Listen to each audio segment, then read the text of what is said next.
Biscuit and Gravy Bake. This is one of the better ones you'll ever have. Real eggs, not mushy. Crispy hash browns, something you don't see every day in those. Trust the process, believe in yourself, I'll walk you through it. Let's go. Okay, I buttered my dish, either 9x13 or 10x14. This happens to be a 10x14. These are my biscuits that I make. I've got another video here to show you how to make those, so there's no reason to rehash that. Same thing with the gravy that we're gonna use. I've already got another video for that, no reason to hash that. The other ingredients are the bacon, eggs, and hash browns. And of course, none of you need to know how to make any of those because you already do. With the biscuits, all I do is I kind of roll them up like this, lay it in there, and then just unroll it. And then you can fit them to the pan how you see fit. If they break up, so what? After we lay our biscuit down in there, we're gonna start with our gravy. Just wanna make a thin layer on your biscuits. The next layer you want is your eggs. Now we've already hard scrambled these. That's one of the tips. I don't like pouring eggs into a breakfast casserole. I think it makes it a solid mass, and I don't like the texture. It's the same thing with the hash browns. I don't like putting frozen hash browns in a casserole. It's easy, but the texture's crap. It doesn't taste good. It's soft. It doesn't get crispy like a hash brown should be. So let's get some texture in there. So get your eggs, and I've salt and peppered these. That's all I've done. Of course, you can season them how you fit.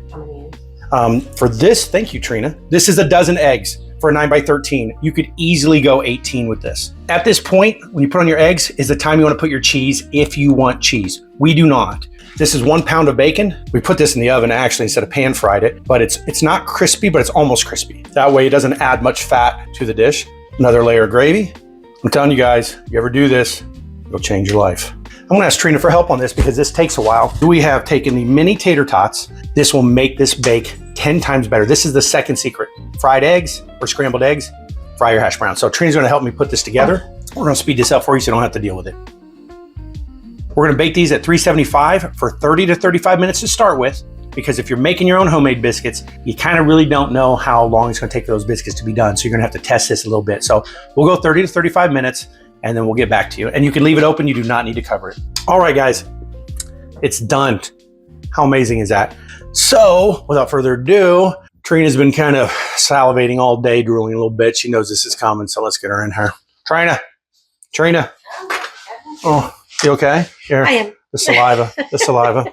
There we go. Yeah, it's been smelling really good all morning. It's a process, really. And we've had this before. Yes. Yeah, so. I don't know if you can see it, but that biscuit did rise. Look at it. It is done. It was a ½ inch, and now that's at least, I don't know, 1.25 inches. So it does rise. Amazing, it pushes all that up. If you do the right thing, those biscuits will rise for you. I think we've done canned before, and they still rise. This is really good, guys, and it's heavy. Yeah, make sure you ain't go anywhere that day. You might need a nap. Trust the process. Believe in yourself. We'll see you next time. Enjoy. See ya.